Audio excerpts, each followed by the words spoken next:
अस्सलाम वालेकुम नाज़रीन, मैं ज़ैनुल आबिदीन हूँ। नाज़रीन, इस वक्त जो हमारे मुल्क के ऊपर गिद्ध मुसल्लत है ना, ये अपनी हराम की कमाई के लिए लड़ी जा रहे हैं। इनका और कोई मकसद नहीं है, ये सिर्फ ये चाहते हैं कि हराम की कमाई जो भी है हमें मिलती जाए, क्योंकि इनको तो मैंडेट मिला ही नहीं था। ये आए इक़्तिदार में हुकूमत करें, इनको तो मैंडेट चोरी करके दिया गया था और आज वही लोग उस हराम की कमाई के ऊपर किस तरह लड़ाई कर रहे हैं, मैं ये आपके सामने रखूंगा। और दूसरी साइड पे जो सुहेल अफरीदी है, उनको एक धमकी पहुंचाई गई है और ये धमकी सेम उसी तर्ज की धमकी है जो धमकी इससे पहले इमरान खान साहब को 25 मई का जो लॉन्ग मार्च शुरू करना था, इमरान खान ने उस तरह की एक धमकी पहुंचाई गई थी। आप लोगों को याद होगा कि जब इमरान खान साहब पेशावर में एक प्रेस कॉन्फ्रेंस करने लगे थे और उनके साथ शाह महमूद कुरैशी साहब बैठे हुए थे और उनको एक कॉल आई थी, उसी तर्ज की एक धमकी सुहेल अफरीदी को पहुंचाई गई है। वो धमकी क्या है और उसके अलावा जो एक मुकम्मल तौर पे सुबह के हवाले से बात हो रही है, वो आगे किस तरह बढ़ती हुई नजर आ रही है, ये सारी अपडेट्स मैं आपके सामने रखूंगा। अगर आप हमारे साथ नए हैं तो चैनल को सब्सक्राइब जरूर कर लें। देखिए, सबसे पहले मैं आपको बताऊं कि जो सुहेल अफरीदी को एक धमकी दी गई है, सुहेल अफरीदी के साथ मुबीना तौर पे एक मुलाकात होती है चलते फिरते पेशावर के अंदर, जब ये सवात का वाक़या हुआ उसके बाद, और उस वजीर साहब की जो मुलाकात होती है सुहेल अफरीदी से, तो सुहेल अफरीदी को ये कहा जाता है कि आपने कोई चूं चरा नहीं करनी, आपने कोई लॉन्ग मार्च की कॉल नहीं देनी इस्लामाबाद की तरफ, या आपने कुछ भी ऐसा किया या इस्लामाबाद की तरफ आए तो आपके लिए अच्छा नहीं होगा। ये वाली जब धमकी दी जाती है सुहेल अफरीदी को, उसके बाद अब कुछ इतलात ये आ रही हैं कि सुहेल अफरीदी जो ये सेमीफाइनल का बार बार जिक्र कर रहे थे कि सेमीफाइनल होगा, सेमीफाइनल होगा, इसको हमने कामयाब करना है, अब इसमें कोई बड़ी कॉल देने नहीं जा रहे। जो इस वक्त सबकी मीटिंग हो चुकी है, उस वक्त की जो इतलात हैं कि सुहेल अफरीदी कोई बड़ी कॉल नहीं देंगे और वो सिर्फ ये करने जा रहे हैं कि यहाँ से आगे एक तहरीक का ऐलान कर सकते हैं कि अब हम इमरान खान साहब की जो रिहाई है उसके हवाले से हमने किस तरह आगे प्लान बनाना है, लेकिन कोई लंबी कॉल नहीं है। आज अलीमा खान साहबा जब इमरान खान साहब से मुलाकात के लिए अडयाला जेल के बाहर पहुंचती हैं, मुलाकात तो उनकी होनी नहीं है, क्योंकि ये लोग इनका ये एक माइंड सेट है कि जब हम इमरान खान साहब को बंद करके रख लेंगे तो उनकी जब आवाज़ बाहर नहीं आएगी, पैगाम बाहर नहीं आएंगे, उनका जिक्र नहीं होगा, तो इमरान खान साहब को सारे लोग भूल जाएंगे।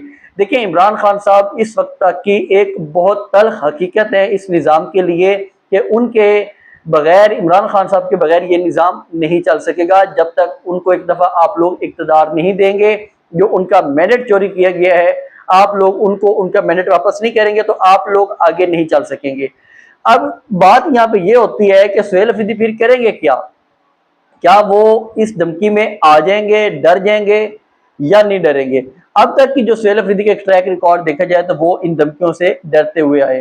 उन्होंने कभी भी स्टैंड नहीं लिया कि वो स्टैंड ले ले इमरान खान साहब की सेहत के लिए, इमरान खान साहब की जो कैद तन्हाई है उसको खत्म करने के लिए। तो अब भी इस किस्म का कोई भी उनका जो प्लान है वो अब तक सामने नहीं आ रहा। लेकिन कल जो जलसा होना है तो उसकी भी हम अपडेट्स आपके सामने रखेंगे कि वहां पे सुहेल अफरीदी क्या कर पाते हैं, क्योंकि बहुत ज्यादा उम्मीदें लग चुकी हैं। इमरान खान साहब को 3 साल मुकम्मल होने वाले हैं, जो उनकी कैद तन्हाई में भी रखा गया है, उनको कैद में भी रखा गया है, उनके ऊपर जो केसेस है वो आगे लग नहीं रहे।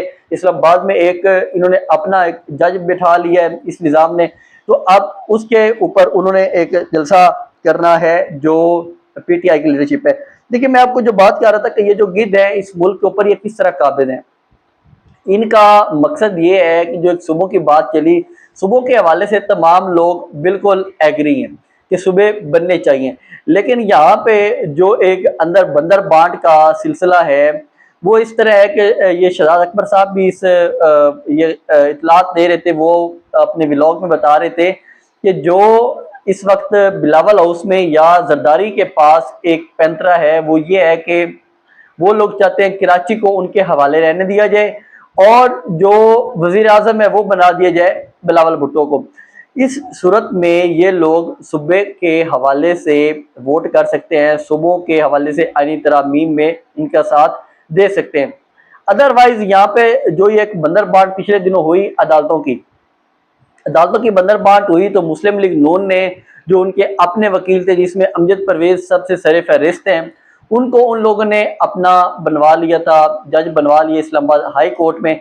लेकिन जो पीपी है, पीपल्स पार्टी है, उनका कोई भी सिंध से वो अपना जज नहीं लगवा सके, ना सिंध हाई कोर्ट में, ना इस्लामाबाद हाई कोर्ट में, ना किसी और जगह पे। तो अब क्या काम किया है जरदारी साहब ने, जो ये एक्सप्रेस ट्रिब्यून की रिपोर्ट है उसके मुताबिक कि जरदारी साहब ने वो वाले जो जजेस के नाम है उनकी मंजूरी रोक ली है, उनको उनके नाम रोक के रख लिए हैं कि मैं इनकी अप्रूव नहीं करूंगा इनको, क्योंकि आप लोगों ने मेरे जो जजेस हैं वो आप लोगों ने भर्ती नहीं की है। ये इस वक्त तक की निज़ाम की जो सूरत हाल है कि किस तरह ये हराम खोरी के पीछे लगे हुए हैं, हराम खाने के पीछे लगे हुए हैं, ये सिर्फ और सिर्फ अपने पेट भरने के पीछे लगे, इनके पेट भरते भी नहीं है। अब जजों को भी ये अपनी मर्जी से लेके आना चाहते हैं कि हमारी मर्जी का जज हो, हमारी मर्जी के फैसले दे, क्योंकि इन लोगों ने करप्शन इतनी ज्यादा की हुई है, इन लोगों ने बेईमानियां, इस मुल्क में जुल्म इतना ज्यादा किया हुआ है कि ये लोग चाहते हैं कि हमारे जो अपने जजेस हैं वो लाजमी तौर पे इस निज़ाम का हिस्सा बने। तो इसलिए अब वो जरदारी साहब भी अपनी उस हरामखोरी में बैठ गए कि देखिए मैं तो अप्रूव नहीं करने वाला। तो इस तरह ये जो मुकम्मल तौर पे आगे सुबह के हवाले से भी है कि अगर ये लोग सुबह सुबह में कोई तरमीम करना चाहते हैं तो जरदारी साहब कहते हैं हमारा हिस्सा कहाँ पे। ये लोग सिर्फ और सिर्फ अपने हिस्से के लिए भागे हुए हैं, उस आवाम के साथ क्या होता है क्या नहीं होता। अब जो इतलात है कि मजीद यहाँ पे जो सुबह के हवाले से सेमिनार्स मुनक्किद हो रहे हैं, उसमें जो ये है वसीम अख्तर साहब, उनको अब याद सताने लग गई है इमरान खान साहब की। वो कहते हैं कि इमरान खान साहब से मेरी एक दफा मुलाकात हुई थी, तो उसमें इमरान खान साहब ने ये कहा था कि मैं यहाँ पे बल्दियात का जो निज़ाम है उसको मजबूत देखना चाहता हूँ कि किसी भी MP MLA के पास पैसे ना जाए, पैसा जाए निचली सतह तक, यूनियन काउंसिल लेवल तक, और वहाँ पे जाके जो महकमा बल्दियात है वो मुकम्मल तौर पे इस सिस्टम को उठाए। यहाँ पे जो स्कूल हैं, कॉलेजेस हैं, गलियाँ हैं, सेवरेज है, ये वाला निज़ाम सारा बल्दियात उठाए। इस हवाले से वो आज कहते हैं कि ये दोनों पार्टियां, नून लीग और पीपल्स पार्टी, ये दोनों करप्ट हैं। तो जनाब ये जो वसीम अख्तर साहब हैं, इनसे बंदा पूछे कि आप लोग यहाँ पे आए किस तरह। यहाँ पे ये हुकूमत, इनके जो इत्तेहादी हैं, ये इखलाकियात का भाषण देते हुए जरा भी अच्छे नहीं लगते, क्योंकि इन्होंने मैंडेट चोरी का किया है, इनके पास मैंडेट चोरी का है। उसके अलावा ये यहाँ पे लूट मार करके आके बैठे हुए हैं और देते हैं इखलाकियात की भाषण, और एक दूसरे को चोर करप्ट कहते हैं। भाई सबसे बड़े चोर आप लोग खुद हैं, जो अवाम का मैंडेट चोरी करके बैठे हुए हैं। अवाम ने किसी को वोट दिया, आप यहाँ पे आके बैठ गए, आपको फॉर्म 47 के जरिए ये जो ताकतवर लोग हैं इन्होंने आके आपको घुसेड़ दिया इस सिस्टम के अंदर, और अब आप कहते हैं कि हम यहाँ पे इनको भाषण दे लें। आप लोग सिर्फ यहाँ पे बूट पॉलिश करेंगे, इसके अलावा आप लोग कुछ भी नहीं करने वाले। और इसके अलावा जो राना सनाउल्लाह साहब हैं वो फरमा रहे थे कि नवाज शरीफ साहब की जो पॉलिसी है वो आ चुकी है कि आप लोगों ने मोहसिन नकवी के ऊपर कोई बात नहीं करनी। ये लोग जो हैं, ये लोग मोहसिन नकवी के ऊपर कोई बात कर भी नहीं सकते, इनके अंदर इतनी जुर्रत ही नहीं है कि ये मोहसिन नकवी के ऊपर बात करें। यहाँ पे एक और खबर ये है कि जो शहजाद इकबाल साहब खबर दे रहे थे कि वो ये कह रहे थे कि उनकी कुछ बात हुई है।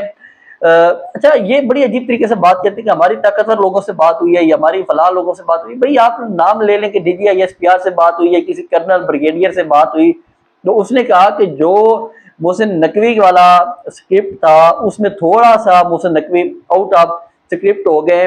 वो इस तरह की, उन्होंने कहा कि जो काकरोच वाली बात है, उन्होंने कहा था कि काकरोच यहाँ पे आएंगे और सब कुछ उल्ट पुलट करके रख देंगे, काकरोच वाली बात हो गई, लैपटॉप वाली बात हो गई, और शहबाज शरीफ वाली बात हो गई कि वो 18 घंटे भी काम कर लें, सिस्टम कोलैप्स हो चुका है।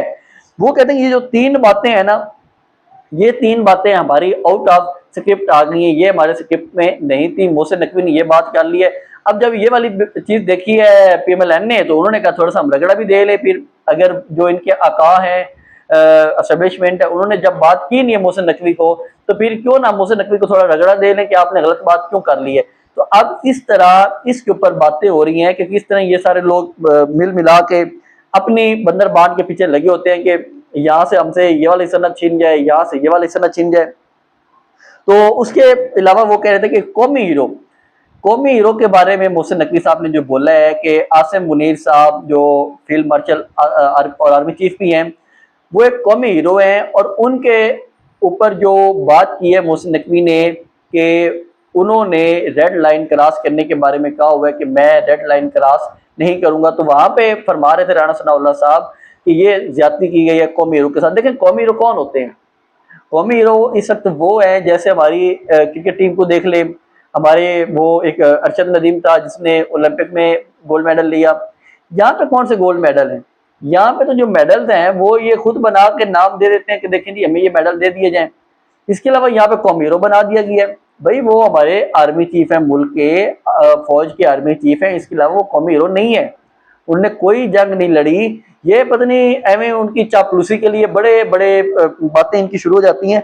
खैर उसके बाद जो सुहेल वड़ैच है वो बात करते हैं कि दोनों जमातों की जो सियासत है वो कमजोर तरीन और अदम मकबूलियत की आखिरी हदों को छू रही है। उसमें वो नून लीग और पीपल्स पार्टी की बात करते हैं। यार ये जो बाबा है सुहेल वड़ैच, इसे बंदा पूछे कि भाई इन लोगों की मकबूलियत थी कहाँ पे?